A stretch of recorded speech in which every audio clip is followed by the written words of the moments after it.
मेरा नाम रोहन है। मुझे नहीं पता था कि एक दिन मेरी किस्मत मुझे किस मोड़ पर लेकर चली जाएगी। दुबई की रहने वाली औरतें 15 साल के नौकर रखकर उनको ज्यादा सैलरी क्यों दिया करती थीं? इंडिया से भागकर एक कम उम्र का लड़का जो दुबई में नौकरी किया करता था, उसने आकर सब कुछ बता दिया। इस लड़के की कहानी सुनकर आपके भी होश उड़ जाएंगे। लोग हमेशा लड़कियों को अच्छे भाग्य का आशीर्वाद देते हैं। आखिरकार लड़कों को अच्छे भाग्य होने के आशीर्वाद क्यों नहीं दिए जाते? लड़कों को भी ज्यादा प्यार, सम्मान और आशीर्वाद की जरूरत होती है जितनी की लड़कियों को होती है। बदसूरती का ताना अगर किसी लड़की के दिल को जख्मी कर सकता है, तो क्या कभी किसी ने ये सोचने की कोशिश की कि वही ताना लड़कों का भी दिल दुखा देता है? मैंने जब से जन्म लिया था, अपने हर तरफ गरीबी ही गरीबी देखी थी। घर में मेरे पिताजी अकेले ही कमाने वाले थे और बाकी लोग बैठकर खाने वाले। परेशानी तो ये थी कि मैं अपने पिताजी का इकलौता बेटा था और मेरी बाकी की 8 बहनें थीं और मैं सबसे बड़ा था। सारी बहनें मुझसे छोटी थीं और पूरी 8 बहनों का मैं इकलौता भाई था। कहते हैं कि घर का बड़ा बेटा घर का जिम्मेदार होता है और बेटा ही अपने पिता का सीना गर्व से चौड़ा कर जाता है। माता पिता सोचते हैं कि यही हमारा सहारा बनेगा, लेकिन मेरा हिसाब थोड़ा अलग था। मेरे घर में सब लोग बिल्कुल ठीक थे, खूबसूरती में, समझदारी में और हाइट हेल्थ में, मगर मैं ही ना जाने किस पर चला गया था। मेरी हाइट बचपन से ही बहुत छोटी रह गई थी, सेहत भी बहुत कम थी। मैं देखने में बिल्कुल 14-15 साल का बच्चा लगता था, हालांकि मेरी उम्र 25 साल होने वाली थी। लोग बचपन से ही मेरी सेहत और हाइट कम होने की वजह से मेरा मजाक बनाया करते थे। मेरी कम हाइट होने की वजह से सारे लोग मुझसे दूर भागते थे। कोई मेरा दोस्त भी नहीं था। मेरे परिवार में, मेरे ददिहाल में, मेरे ननिहाल में जितने भी मेरे कजिन्स थे, सब अच्छे, खूबसूरत, जवान और अच्छी हाइट हेल्थ के थे और सारी लड़कियां उन पर मरती थीं। मुझे तो कोई लड़की घास तक नहीं डालती थी।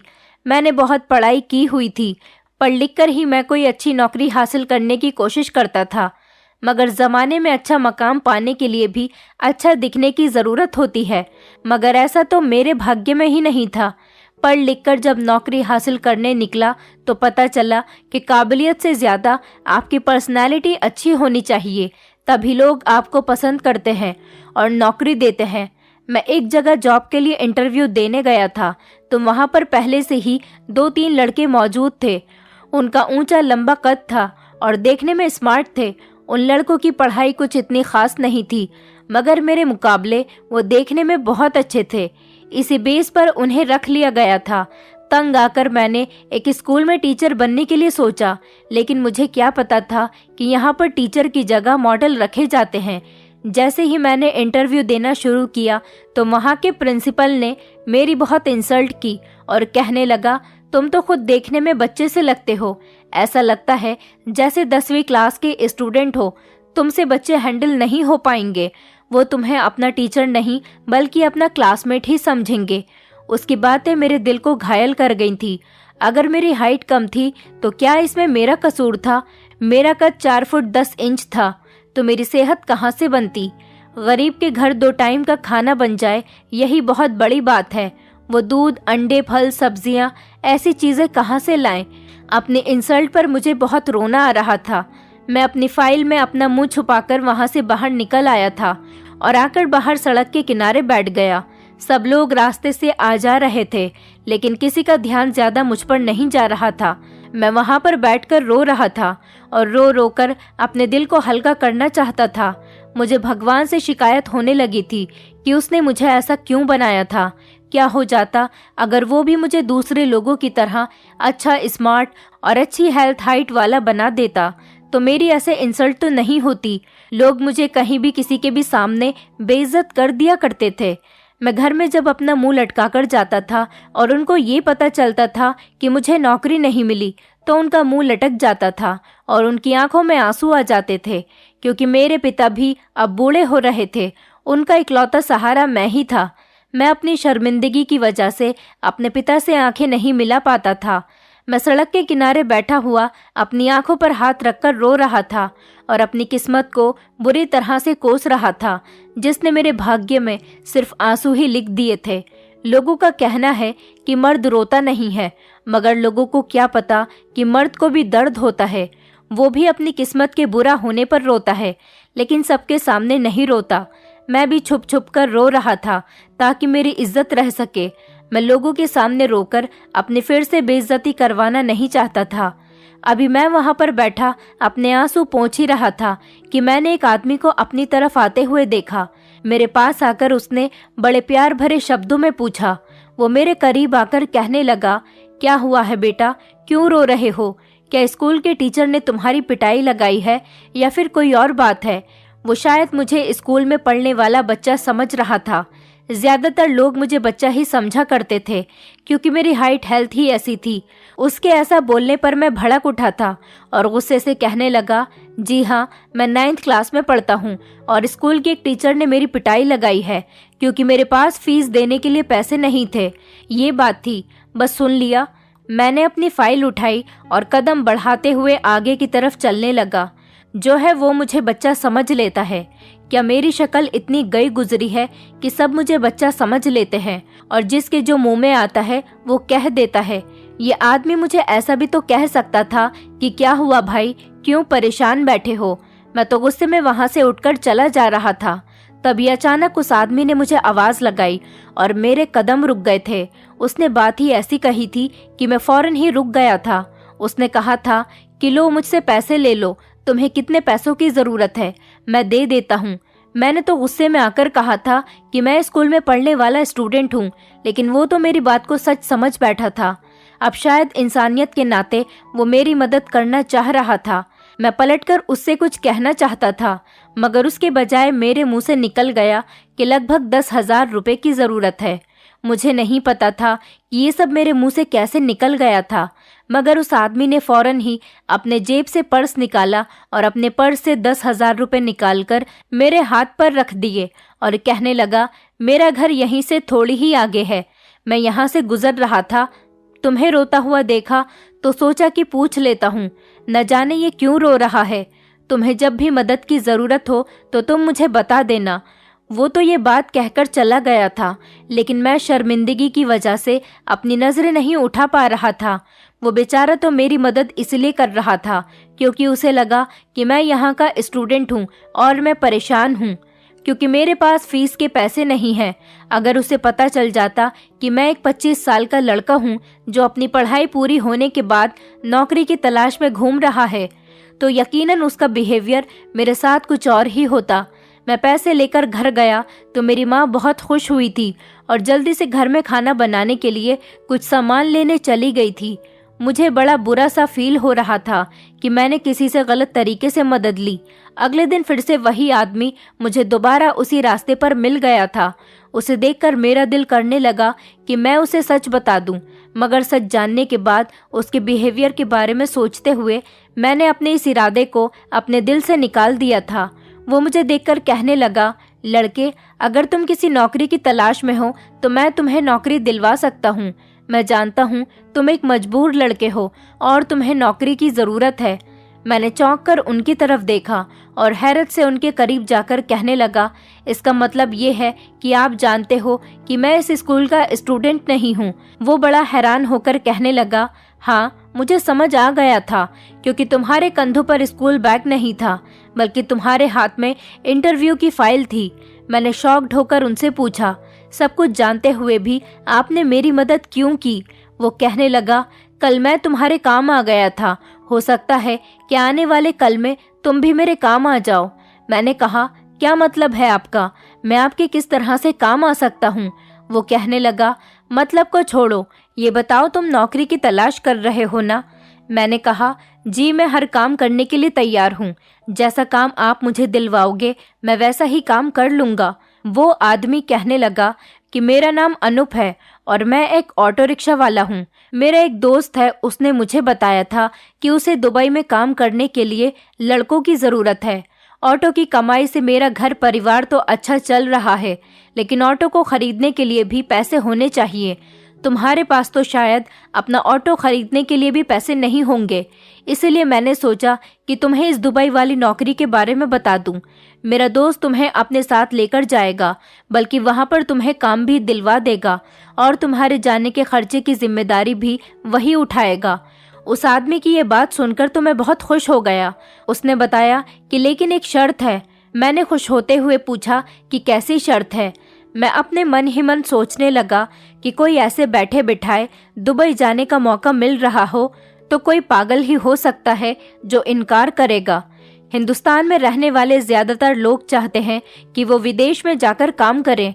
मेरा भी यही इरादा था, क्योंकि मैं देख चुका था कि हमारी पूरी रिश्तेदारी में जितने भी लड़के विदेश में काम करने के लिए गए थे वो सब के सब काफ़ी अमीर हो चुके हैं और उनके परिवार वाले भी हिंदुस्तान में रहकर अच्छी जिंदगी गुजार रहे हैं। 2-3 बार मैंने अपने पिताजी से विदेश काम करने के बारे में जाने के लिए पूछा था, तो उन्होंने मुझसे कहा था कि बेटा, बाहर जाने के लिए बहुत पैसे लगते हैं और पैसे तो हमारे पास घर में खाना खाने के लिए भी नहीं है। इन हालात में तुम्हें बाहर भेजने के लिए पैसे हमारे पास कहाँ से आएंगे। मुझे तो पता ही नहीं था कि एक दिन मेरी किस्मत मुझे बैठे बिठाए दुबई जाने का ऑफर दे देगी, लेकिन उस आदमी ने जो मुझे शर्त बताई थी उसे सुनकर मेरे पैरों तले से ज़मीन निकल गई थी। वो शर्त ही ऐसी थी कि उसे सुनकर मैंने फौरन ही कह दिया था कि नहीं भैया, मैं ऐसी शर्त को कभी एक्सेप्ट नहीं कर सकता जो मेरे करने की ही ना हो। उस आदमी की शर्त ये थी कि मुझे अपनी पहचान छुपानी होगी।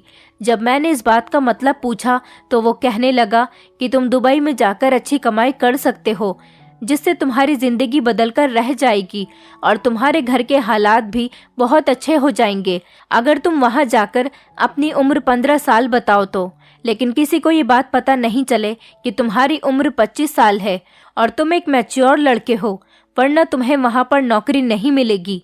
लेकिन अगर तुम खुद को 15 साल का लड़का बताओगे तो वहां तुम्हें एक ऐसी शानदार नौकरी मिलेगी जिससे तुम्हारे घर वाले भी ऐश की जिंदगी गुजारेंगे और तुम भी। वो ना जाने मेरे आगे ऐसी शर्त क्यों रख रहा था। ये बात ठीक थी कि मेरी हेल्थ और हाइट ऐसी ही थी। मैं सच में 14-15 साल का लड़का लगता था, मगर बात ये भी तो थी कि इतने छोटे लड़के को भला नौकरी कौन दे सकता है। मैंने कहा, मुझे थोड़ा सोचने का टाइम तो दो, मैं अपनी फैमिली से परमिशन लेने के बाद ही कोई जवाब दे सकता हूँ। उसके बाद मैं अपने घर चला आया था। मैंने 2 दिन का टाइम दे दिया था कि मैं 2 दिन बाद आपको अपना फैसला बता दूंगा, लेकिन यहाँ इंडिया में तो मेरा कोई फ्यूचर ही नहीं था। मुझसे छोटी एक बहन 23 साल की थी और दूसरी बहन 22 साल की थी। मुझे उनकी भी शादियाँ करनी थी।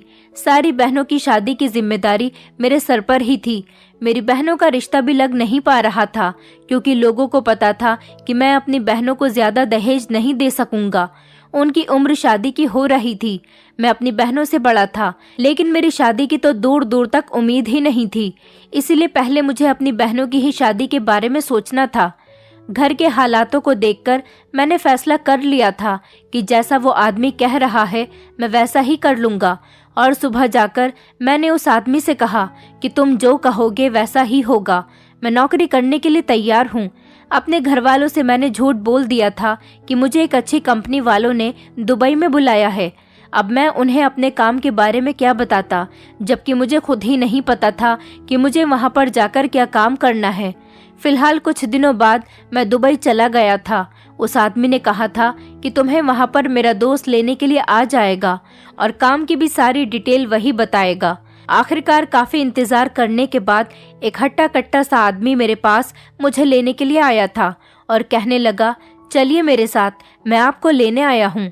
मैं बहुत हैरान हो रहा था कि मेरे साथ ये क्या हो रहा है। मुझे नहीं पता था कि मुझे यहाँ पर किस काम के लिए बुलाया गया है और मेरी उस आदमी से पूछने की हिम्मत नहीं हो रही थी, क्योंकि वो शक्ल से ही बहुत सीरियस इंसान लग रहा था। उस आदमी ने मुझे बड़ी सी कार में बैठने के लिए कहा। मैं कार में बैठ गया था और लगभग 1 घंटे के सफ़र के बाद उसने कार को एक बड़े से बंगले के आगे रोक दिया और मेरे हाथ पर एक आईडी कार्ड रख दिया और कहने लगा, तुम अंदर जाकर ये दिखा देना। इसके मुताबिक तुम्हारी उम्र 15 साल है और तुम्हारा नाम मोहित है, और ख़बरदार जो तुमने अपना असली नाम किसी को बताने की कोशिश की, वरना सारी उम्र के लिए यहाँ के लोग तुम्हें जेल में डाल देंगे चक्की पीसने के लिए। उसकी ये डरावनी सी बात सुनकर मेरे होश उड़ गए थे और मुझे डर लगने लगा था, क्योंकि मेरे लिए ये अनजान देश था और यहाँ पर मेरा कोई अपना भी नहीं था। इसलिए मैं इस आदमी से कुछ नहीं कह सकता था। मुझे ना जाने क्यों ऐसा महसूस होने लगा था कि मैं किसी कैद में आ गया हूँ। वो मुझे अपने साथ लेकर घर के अंदर आ गया था। ये एक दुबई के शेख का घर था, जिसकी पत्नी खूबसूरत कपड़े पहनकर मेरे सामने आ गई थी और मुझे सर से लेकर पैर तक देखने लगी। मुझे इस औरत से डर लग रहा था। देखा जाता तो वो उम्र में मुझे कई साल बड़ी लग रही थी।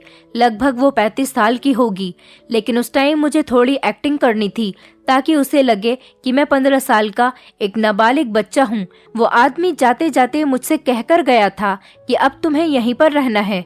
तुम्हारा काम बस यही है कि तुम्हें मालकिन के पूरे घर की सफाई करनी है और मालकिन का ख्याल रखना है, और जो मालकिन कहे तुम्हें सिर्फ वही करते रहना है। इसके बदले में तुम इंडिया अपने घर पर 5 लाख रुपए भेज सकोगे। 5 लाख रुपए के बारे में सुनकर मैं तो दंग ही रह गया था। आते ही इतने ज्यादा पैसे, मैंने तो कभी अपने सपने में इतने ज्यादा पैसों के बारे में तक सोचा नहीं था। मैं दुबई की भाषा समझ तो नहीं सकता था, लेकिन कुछ कुछ बोल लेता था। मैंने सोच लिया था कि मैं मोबाइल के जरिए सारी लैंग्वेज सीख जाऊंगा। मालकिन को ऐसा लगता था कि मैं शायद उनकी लैंग्वेज नहीं समझ रहा था, इसलिए मुझे इशारे से सारे घर की सफाई करने के बारे में कह रही थी। मैं जाते ही अपने काम में लग गया था और पूरे घर की सफाई करने लगा था।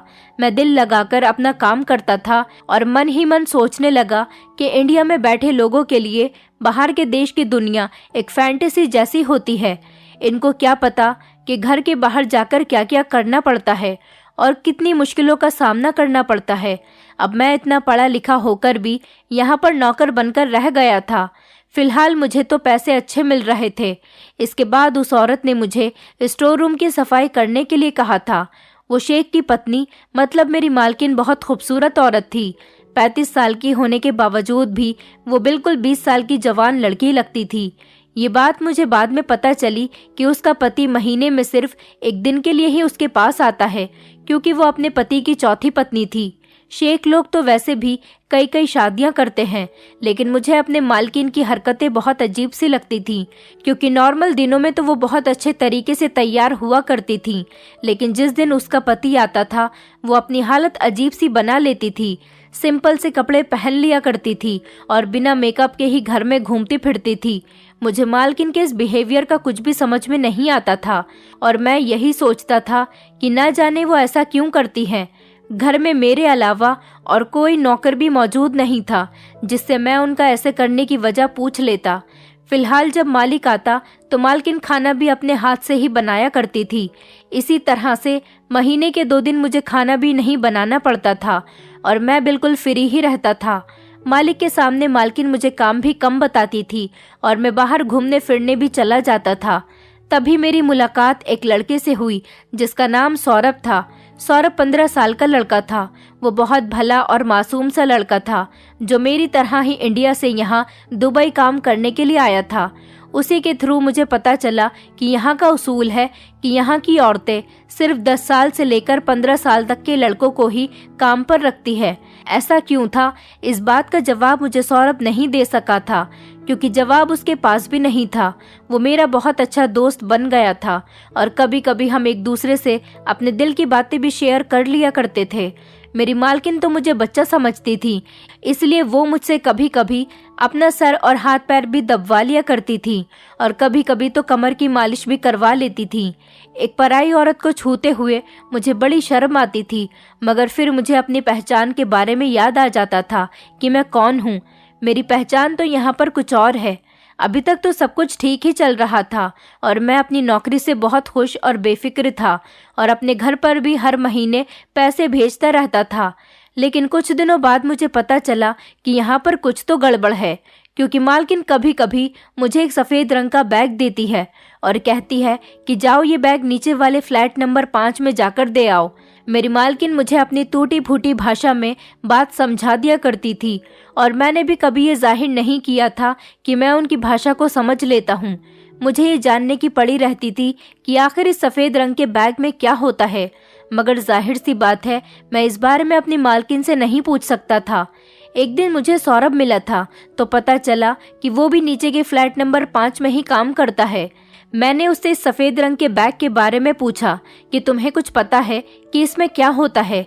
तो वो कहने लगा कि यहाँ की ज़्यादातर औरतें जब एक दूसरे को कोई सीक्रेट मैसेज भेजती हैं तो इस सफ़ेद रंग के बैग में एक लेटर लिखकर भेज देती हैं। मैंने हैरानी से सोचा, भला मेरी मालकिन सौरभ की मालकिन को ऐसा कौन सा सीक्रेट मैसेज भेजती होंगी। मैंने सौरभ से पूछा, तुमने कभी उस सीक्रेट मैसेज को पढ़ा है? तो वो कहने लगा, हाँ, एक बार मैंने बैग को खोलकर उसमें से लेटर निकाल लिया था और उसको पढ़ने लगा तो देखा कि उस पर अरबी लिखी हुई थी। मेरी कुछ समझ ही नहीं आया था। मैंने उससे कहा, अगली बार जब तुम्हें मौका मिले तो तुम उस लेटर की फोटो खींच लेना। सौरभ राजी हो गया था। मैं अपनी मालकिन के घर वापस आ गया था। मालकिन ने जब मुझे सैलरी दी तो मेरी खुशी के ठिकाने ही नहीं रहे थे। मैंने फौरन सबसे पहले पैसे इंडिया भेज दिए थे। पैसे भेजने के अगले दिन मालकिन ने मुझे अपने पास बुलाया और कहने लगी कि मेरी टांगें दबा दो, मेरी टांगों में बहुत दर्द हो रहा है। मैं टांगें दबाने लगा। फिर थोड़ी देर के बाद मालकिन कहने लगी, मेरी कमर पर मसाज कर दो, कमर में भी दर्द हो रहा है। मालकिन ने अपनी पूरी कमर खोल दी थी। मुझे बहुत शर्म आ रही थी, लेकिन मैं कुछ नहीं कर सकता था क्योंकि मेरी पहचान कुछ और ही थी। इसलिए मैंने अपनी नज़रें नीचे कर ली और उनकी कमर की मसाज करने लगा। मालकिन की गोरी गोरी कमर की मसाज करते हुए जब लगभग मुझे आधा घंटा हो गया तो उन्होंने मुझे जाने को कह दिया था। मैं गहरी सांस भरते हुए उठा कि मालकिन को मुझ पर तरस आ गया। जब खूब अच्छी तरह से तैयार हो गई तो मुझसे कहा कि वो बाहर जा रही है और मैं घर का ध्यान रखूं। मैंने सोचा कि ना जाने मालकिन तो कितने टाइम तक वापस आए। इतनी देर में मैं अपने फ्रेंड सौरभ से मिलने के लिए चला जाता हूँ। वैसे भी वो ज़्यादा दूर नहीं रहता। मैं थोड़ी देर बाद अपने घर से निकलने ही वाला था कि दरवाज़ा बुरी तरह से बजने लगा। मैं घबराकर उठा और जाकर दरवाज़ा खोला तो मेरे सामने सौरभ खड़ा हुआ था। उसकी बहुत बुरी हालत हो रही थी। कपड़े उसके फटे हुए थे और बाल भी बुरी तरह से बिखरे हुए थे। उसकी सांस बुरी तरह से फूली हुई थी। मैं जल्दी से उसे घर के अंदर लेकर आ गया। मैंने उसको बैठने के लिए कहा और उसे पानी पिलाया। थोड़ी देर रिलैक्स के बाद उसकी हालत थोड़ी बेहतर हुई थी। पानी पीकर वो मुझसे कहने लगा, तुम मुझे अपने कपड़े दे दो। मैंने उसे अपने कपड़े दे दिए। उसने हाथ मुंह धोकर अपने कपड़े चेंज किए और बाहर जाने के लिए तैयार हो गया। मैंने हैरानी से पूछा, सौरभ, ये तुमने क्या हालत बनाई हुई है? तुम्हारे साथ क्या हुआ था और अभी तुम कहाँ जा रहे हो? वो बहुत जल्दी में था। कहने लगा कि दुबई की औरतें मुझे अब समझ आ गई हैं कि यह हम जैसे कम उम्र के लड़कों को नौकरी पर क्यों रखती हैं। मुझे इनकी असलियत पता चल गई है, मगर अब मैं यहाँ पर और नहीं रुक सकता। मैं यहाँ से जा रहा हूँ। मुझे यहाँ पर नहीं रहना। वो बुरी तरह से बोल रहा था और उसकी आंखों में आंसू आ गए थे। मैंने उससे जाने की वजह पूछने की बहुत कोशिश की, लेकिन उसने मुझे कुछ नहीं बताया। लेकिन जाते टाइम मैंने उसे अपना नंबर दे दिया था। मैंने उससे कहा कि जब मैं 2-3 महीने के बाद इंडिया अपने घर जाऊंगा तो तुम मुझसे बात कर लेना। वो इतना घबराया हुआ था कि बस नंबर जेब में डालकर फौरन ही चला गया। सुबह पूरी कॉलोनी में ये खबर फैली हुई थी कि फ्लैट नंबर 5 का नौकर अपनी मालकिन के सर पर डंडा मारकर फरार हो गया। उसने अपनी मालकिन को बुरी तरह से जख्मी कर दिया। ये बात सुनकर तो मैं दंग रह गया था, क्योंकि सौरभ ऐसा नहीं था और उसने मुझे भी कुछ ऐसा नहीं बताया था। न जाने वो क्या करके आया है और यहाँ पर क्या हो रहा था और क्यों हो रहा था। मेरी तो कुछ भी समझ में नहीं आ रहा था। मेरी मालकिन की भी हरकतें बहुत अजीब सी थीं। तो क्या सारी दुबई की रहने वाली मालकिन औरतें ऐसी ही होती हैं? मेरे दिमाग में भी न जाने किस किस तरह के ख्याल आ रहे थे। सौरभ की मालकिन ने न जाने उसे ऐसा क्या कहा था कि वो बेचारा इस तरह से यहाँ से गायब हो गया था। एक दिन मैंने अपनी मालकिन को फ़ोन पर किसी से बात करते हुए सुना था। उनकी बातों से पता चल रहा था कि फ्लैट नंबर 5 में रहने वाली मालकिन को अब किसी नए नौकर की ज़रूरत है। शाम को जब साहब आ गए, मेरी किस्मत बुरी थी या कुछ और। साहब अपनी पत्नी को अपने साथ घुमाने के लिए कहीं दूर लेकर जाना चाहते थे। उनका ट्रिप लगभग 1 हफ्ते का था। अब मेरा भी घर पर कोई काम नहीं था, इसलिए मालकिन कहने लगी, अगर तुम चाहो तो तुम भी हमारे साथ चल सकते हो। लेकिन मेरे मालिक को ये बात बहुत बुरी लगी थी कि एक नौकर को क्यों हम अपने साथ लेकर जाएंगे।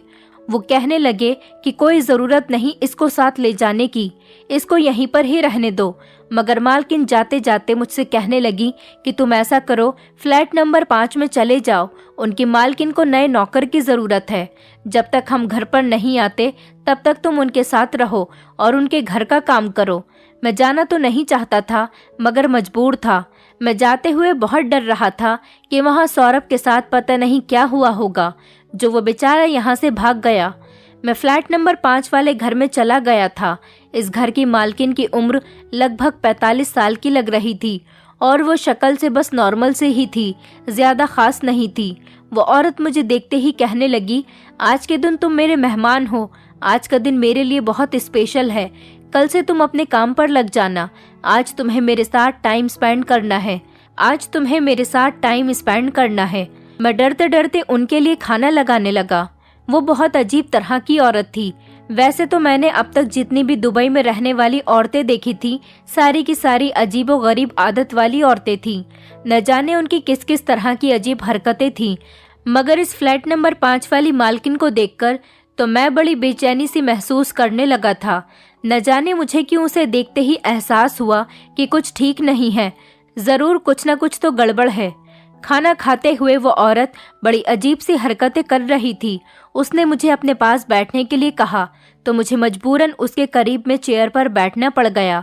उसने स्पून में खाना लिया और स्पून को मेरी तरफ बढ़ाते हुए कहने लगी, मैं तुम्हें अपने हाथ से खाना खिलाती हूँ। मैं बड़ा हैरान रह गया था और परेशानी में फंस गया था। बस कहीं ना कहीं से इस औरत से छुटकारा पाने की कोशिश कर रहा था, लेकिन मेरे पास तो भागने का भी कोई रास्ता ही नहीं था। इसलिए मजबूरन मुझे उस औरत के हाथ से खाना खाना पड़ा था।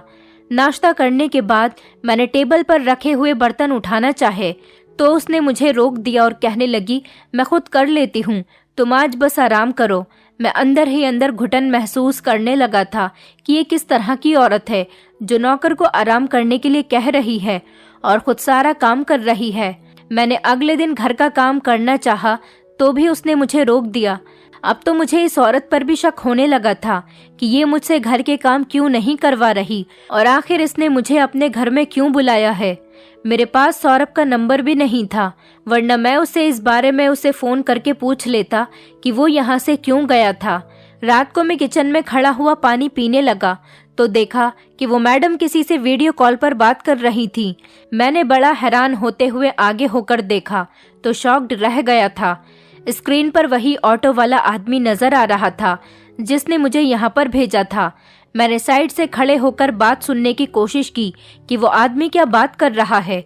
तो वो आदमी कह रहा था कि मैडम आप फिक्र मत करो, यहाँ इंडिया में बहुत से ऐसे बेवकूफ़ लोग हैं जो विदेश जाकर काम करने के लिए बेताब हो रहे हैं। मैं जल्दी ही आपके लिए कोई नया शिकार तलाश करता हूँ। अब मुझे महसूस हो रहा था उस आदमी ने जिसने मुझे यहाँ पर भिजवाया था उसने मेरी कोई मदद नहीं की थी, बल्कि वो तो यहाँ की औरतों के लिए काम करता था। लेकिन क्या काम करता था, यही तो मेरी समझ में नहीं आ रहा था। मुझे यहाँ पर रहते हुए पूरे 4 महीने होने वाले थे, लेकिन अभी तक मैं सच्चाई का पता नहीं लगा पाया था। एक दिन इस नई मालकिन ने मुझे कपड़े दिए और कहने लगी कि इन कपड़ों को पहन लो और अच्छे से तैयार हो जाओ, हम लोग बाहर जा रहे हैं। मैंने वैसे ही किया जैसा उस औरत ने मुझसे कहा था। मैंने खुद को हालात के भरोसे छोड़ दिया था कि जैसा होगा देखा जाएगा। मैं तैयार हो गया तो मालकिन ने कहा कि मेरे साथ कार में आकर बैठ जाओ, हमें कहीं जाना है। मैं उनके साथ गाड़ी में जाकर बैठ गया। वो कार को खुद ड्राइव कर रही थी। कार एक बड़े से होटल के आगे आकर रुक गई थी। वो मुझे लेकर उस होटल के अंदर चली गई। अब मैं कुछ कुछ समझ रहा था कि वो क्या चाह रही है। मेरे सिक्स सेंस ने मुझे पहले से ही सावधान कर दिया था कि कुछ तो गलत होने वाला है, इसलिए मैं पहले से ही इंतज़ाम करके आया था। उसने होटल में कमरा बुक किया और हम दोनों कमरे के अंदर चले गए। उसके होटल के कमरे के अंदर आते ही नियत खराब होने लगी थी। मैं समझ गया था कि वो औरत मुझे अपने गलत काम को अंजाम देने के लिए यहाँ पर लेकर आई थी। मैंने अनजान बनते हुए पूछा, मालकिन आप मुझे किस लिए यहाँ पर लेकर आई हो? तो वो कहने लगी, तुम अभी बच्चे हो, तुम नहीं समझ सकते, बस जैसा मैं कहती हूँ तुम वैसा ही करते जाओ। मैंने कहा, मैं आपकी बात को खूब समझता हूँ, लेकिन इससे पहले आपको मेरे कुछ सवालों का जवाब देना होगा। वो कहने लगी, ठीक है, पूछो क्या सवाल है, क्या पूछना चाहते हो तुम मुझसे। मैंने कहा, क्या सिर्फ आप ही इस गलत काम में शामिल हो या फिर मेरी मालकिन भी हैं, या फिर दुबई की सारी औरतें एक जैसी ही होती हैं, धोखेबाज सी, लोगों का गलत फायदा उठाने वाली। वो मेरी बात सुनकर हंसने लगी थी और कहने लगी, तुम मुझे जो मर्जी चाहे कह लो, मगर मैं तुम्हारी किसी बात का बुरा नहीं मानूंगी। जहाँ तक तुम्हारे सवाल का जवाब है, तो मैं तुम्हें बताना चाहती हूँ कि सारी की सारी कहानी क्या है। हमारे इस पूरे एरिया में जितनी भी औरतें रहती हैं, वो सारी की सारी या तो तलाकशुदा होती हैं या फिर अपने पति की दूसरी या तीसरी पत्नी होती हैं। कुछ अपने पतियों की सताई हुई होती है। सबके पास पैसा तो बहुत ज्यादा है, क्योंकि यहाँ के लोग बहुत अमीर होते हैं, मगर खुश रखने के लिए मर्द नहीं है। अपनी फीलिंग और एहसास के हाथों मजबूर होती हुई मेरी जैसी औरतों के पास इस गलत काम के अलावा और कोई चारा नहीं होता कि हम कोई दूसरा तरीका अपना सकें। हमने इंडिया के एक आदमी से बात की हुई है, उसको अपना एजेंट बना लिया है। वो हमारे लिए कम उम्र के लड़कों को अरेंज करता है। हमने उससे कहा है कि वो हमारे लिए 10 साल से लेकर 15 साल तक के लड़कों का बंदोबस्त करे। जितने लड़के वो भेजेगा, इतने पैसे उसे मिलेंगे। इन लड़कों को काम पर रखने के बहाने हम दुबई की औरतें अपनी हवस मिटा लेते हैं, वैसे ही जैसे आज मैं तुम्हारे साथ यहाँ पर करना चाहती हूँ। मैंने कहा, आपने सौरभ के साथ ऐसा क्या किया था जिसकी वजह से उसे यहाँ से भागना पड़ा। वो औरत कहने लगी, वो मुझे बहुत अच्छा लगता था, मगर वो मेरे सामने नज़र तक नहीं उठाता था। वो मुझे ध्यान से देखता तक नहीं था। मैं उसके लिए इतने अच्छे से तैयार हुआ करती थी। एक दिन मेरी एक दोस्त घर पर आई तो उसे सौरभ बहुत पसंद आया था और उसने कहा, वो आज रात मेरे घर पर ही सौरभ के साथ रात गुजारना चाहती है। इस बात के बारे में सौरभ को पता हो गया और वो हमारी ड्रिंक में बेहोशी की दवाई मिलाकर यहाँ से फरार हो गया। और जानते हो वो औरत कौन थी जिसने सौरभ के साथ जबरदस्ती की थी? वो औरत तुम्हारी अपनी मालकिन थी। ये सुनकर तो मेरे होश उड़ गए थे। ऐसा लग रहा था जैसे सारा आसमान मुझ पर टूट पड़ा। मैं दंग रह गया था। मुझे याद आया कि जिस दिन सौरभ के साथ वो हादसा हुआ था, उस दिन सुबह ही सुबह मेरी मालकिन तैयार होकर कहीं पर चली गई थी और शाम को वापस आई थी। अब सारी कहानी मेरी समझ में आ गई थी। वो औरत सारी कहानी सुनाकर कहने लगी, अब तुम्हारे पास बचने का कोई रास्ता नहीं, तुम्हें मेरी शर्त पूरी करनी ही होगी, वरना मैं तुम्हें पुलिस के हवाले कर दूंगी और तुम पर चोरी का इल्जाम लगा दूंगी। उसके बाद तुम कहीं मुंह दिखाने के लायक नहीं रहोगे और सारी जिंदगी जेल में सड़कर ही गुजार दोगे। सोच लो क्या करना है। अगर तुम मेरी बात नहीं मानोगे तो सारी जिंदगी हिंदुस्तान की शक्ल देखने को नहीं मिलेगी, तरस जाओगे। उसने पूरी तरह से प्लानिंग बनाकर ही मुझसे बात की थी। मेरे पास भी अब और कोई ऑप्शन नहीं बचा था। मैं शायद इस औरत की बातों में आ जाता, क्योंकि यह औरत बहुत ज्यादा चालाक थी। अगर मैं भी 14-15 साल का मासूम भोला भाला लड़का होता तो, मगर वो शायद ये नहीं जानती थी कि मैं एक 25 साल का लड़का हूँ। मेरा कद ही तो छोटा है, लेकिन मैं समझदार अपनी उम्र से ज्यादा हूँ। मैं जैसा देखने में लगता हूँ, अंदर से वैसा नहीं हूँ। मैं छोटा सा हूँ, लेकिन मेरा दिमाग बहुत बड़ा है। दिमाग तो मेरा इतना ही था ना, जितना एक जवान लड़के का होना चाहिए। मैंने उसके ड्रिंक में नींद की दवाई मिला दी और अपने हाथों से इस औरत को बड़े प्यार से ड्रिंक पिलाई। थोड़ी देर के बाद ही वो औरत धीरे धीरे बेहोश होने लगी थी और वो पूरी तरह से सो गई थी। जब मुझे अपने प्लान के अगले हिस्से पर ध्यान देना था, मैंने अपनी असली मालकिन के पति को फ़ोन किया और उनको सारी सच्चाई के बारे में बता दिया। और जो मैंने सारी बातें अपने मोबाइल से इस औरत की रिकॉर्ड की थी, वो भी सारी रिकॉर्डिंग मैंने सबूत के तौर पर अपनी मालकिन के पति को सेंड कर दी। अब जो भी करना था उसे ही करना था। मैंने तो अपना काम पूरा कर दिया था। मालिक ने पुलिस से छापा मारकर इस एरिया में जितनी भी औरतें रह रही थीं, उन सबको अरेस्ट करवा लिया, जो कम उम्र के लड़कों को नौकर बनाकर उनको कैद करके अपनी मर्जी के हिसाब से उनका यूज करती थी। और इसमें मालिक की अपनी पत्नी भी शामिल थी, जिसे उन्होंने डिवोर्स दे दी। वो कम उम्र के लड़कों का इस्तेमाल इसीलिए करती थी क्योंकि उनको डरा धमकाकर अपने काबू में रख सके और अपना काम उनसे निकलवा सके। मेरे बारे में उनकी यही गलतफहमी थी कि मैं एक छोटा बच्चा हूँ, और यही गलतफहमी उनके लिए बहुत भारी पड़ गई थी। आज मेरी उम्र ने ही मुझे बचा लिया था। पहले मैंने सोचा था कि मैं भी सौरभ की तरह यहाँ से इंडिया वापस भाग जाता हूँ, मगर फिर सोचा था कि ऐसे तो और बेचारे न जाने कितने मासूम लड़के फंसे होंगे। आखिर किसी को तो हिम्मत करनी ही होगी, इसलिए मुझे ही हिम्मत करनी पड़ी और मुझे सबका फल भी मिल गया था। मालिक ने मुझे अपने साथ काम पर रख लिया था। उन्होंने मुझे अपनी कंपनी में ही नौकरी दे दी थी, क्योंकि मैं काफ़ी पढ़ा लिखा था, और धीरे धीरे मैंने उनके काम में इतना साथ देना शुरू कर दिया कि अब मालिक ने मुझे अपनी कंपनी में अच्छी पोस्ट दे दी और मैं अपने घर पर लगभग महीने के 10 लाख रुपए भेज देता हूँ। मेरे घर के हालात भी बिल्कुल सुधर गए। मैंने सोचा कि अब मैं यहीं पर रहूंगा और अपने घर वालों का फ्यूचर देखूंगा। एक बात जो मैं अपनी कहानी के थ्रू आप लोगों को बताना चाह रहा हूँ वो ये है कि हम में से अक्सर लोग ये समझते हैं कि औरत ही लाचार होती है, सिर्फ इसी पर जुल्म किया जाता है। हम में से कोई ये बात सोचता ही नहीं कि मर्द को भी हैरेस किया जा सकता है, उस पर भी जुल्म हो सकता है। अगर हम ये बात समझ सकें तो ज़माने से बहुत सारी बुराइयां अपने आप ही ख़त्म हो जाएंगी। मैंने यहाँ पर दुबई में रहकर काफ़ी सारे लड़कों को बचा लिया। काफ़ी लड़के ऐसे हैं जो कि इन औरतों का शिकार हो गए, लेकिन मैंने अपनी भरपूर कोशिश की और उन लड़कों को बचा लिया जिनको मैं जानता था। जिनको मैं नहीं जानता वो बेचारे इस मुसीबत का शिकार हो रहे होंगे, लेकिन कोई बात नहीं, मैं लोगों की ज़्यादा से ज़्यादा मदद करना चाहता हूँ और मेरे घर के हालात तो काफ़ी बेहतर हो गए। मेरी बहनों की भी शादी हो गई है। अब मेरे घर वाले चाहते हैं कि मेरी शादी कर दें, लेकिन मैं इंडिया जाकर शादी नहीं करना चाहता। मैं चाहता हूँ कि यहीं की किसी लड़की से मेरी शादी हो जाए और मैं यहीं सेटल हो जाऊँ। मैं कुछ दिनों बाद अपनी फैमिली को भी यहाँ पर बुला लूँगा। मैं यहाँ पर बहुत खुश हूँ और अच्छी ज़िंदगी गुजार रहा हूँ। दोस्तों, उम्मीद करती हूँ आपको हमारी कहानी पसंद आई होगी। कहानी पसंद आई है तो वीडियो को लाइक करें, चैनल पर नए हैं तो चैनल को सब्सक्राइब करें और हाँ, नोटिफिकेशन बेल को ज़रूर दबाएं ताकि अगली अपडेट सबसे पहले आपको मिले।